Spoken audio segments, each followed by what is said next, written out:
Hi, teammates. I'm going to be an apologist today and defend the faith.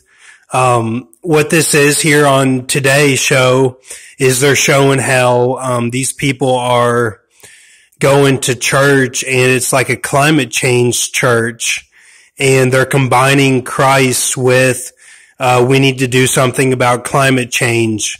And I'll let this play out, and then we'll go over it. She's not alone. Fellow evangelical and climate scientist, Dr. Catherine Hayhoe, also hopes to get people talking about science. Jessica and I are pretty much the founding members of a very exclusive club, climate scientists married to pastors. Both women are motivated by their faith to teach others about the global impacts of climate change. Climate change is profoundly unfair. Those who have contributed the least to the problem are those who bear the greatest impacts. We can say, I don't believe in the science, but whether we... Okay, right there, she's saying it's unfair. You know, the whole thing is unfair, climate change. And for that, for me, I feel like she's coming after me a little bit, because I say in my opening statement every time I come on a video, I say that Jesus is the lion with the eagle's wings, spoken of in Daniel 7, whose wings were plucked for the Gentiles. Now, why I believe, because that's my opening statement, and this is tied in with climate change, because Jesus is in the sun and goes across the firmament every day, and God takes him across the firmament every day.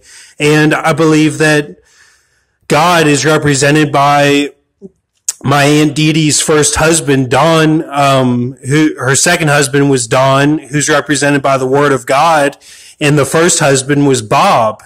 And Bob was going to school and basically didn't have a job and stuff and couldn't care for Dee Dee and my disabled cousin Mitch.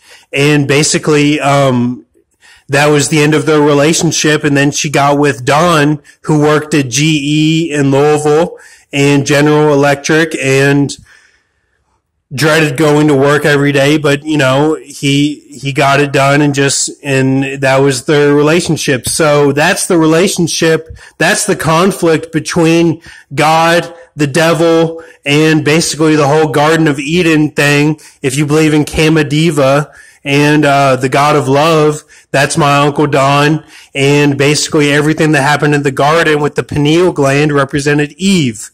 And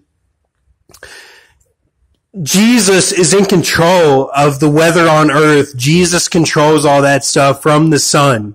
Because that's Bob making up for not caring for Mitch his whole life, is going through the firmament every day. And I explain that every time that I come on, every time that I make a video is me explaining that, because the lion with the eagle's wings represents Jesus.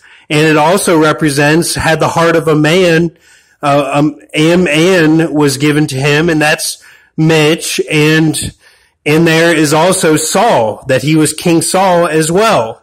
So he was first King Saul, and then was reincarnated as Jesus of Nazareth, and then was reincarnated the third time as Mitch, my cousin. Okay, and he came by blood and water. Okay? So and me saying that does not mean that I don't think that Jesus has all the power. Jesus gets all the glory, and his throne and God's throne is in it, in Revelation 22. Okay, so me saying that does not mean that Jesus doesn't have the power. So we'll continue here. Believe in it or not, it's real. You can say, I don't believe in gravity, but if you step off the cliff, you're going down. Welcome to Dr. Catherine Hayhoe. Hayhoe travels around the country to congregations like Jessica's to deliver a different kind of sermon. As a Christian, if we truly believe what it says in the Bible, then we would be at the front of the line demanding action on climate. Because we're told in the first book of the Bible that we humans are given responsibility over every living thing on this planet. Hoping to show how faith and science can work together. For me, studying science is simply studying God's creation. So when people say, well, is there conflict between your faith and your science? I would say no, because faith is the evidence of what we don't see, and science is exactly the opposite. It's the evidence of what we do see. Amen to that. We are stewards.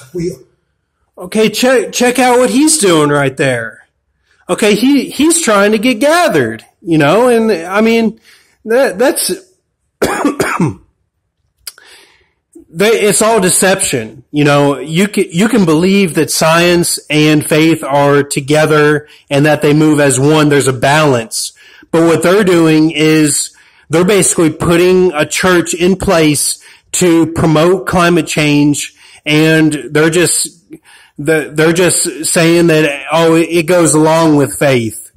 But really it's a balance. They're not saying that it's a balance and that they correlate to each other. They're just using it to promote climate change. So that's what I see in this. Maybe it's a great church. Maybe the whole thing is all great and they're bringing people to the faith that normally wouldn't be to the faith. But, I try to get people from Islam to look at Christianity in my videos. That's something I've done in the past videos. And I show that Jesus is the one that sits on the circle of the earth. And if you believe in that, then all Islam would come to the faith. If you believe in that passage there, the passage around that verse that says he sits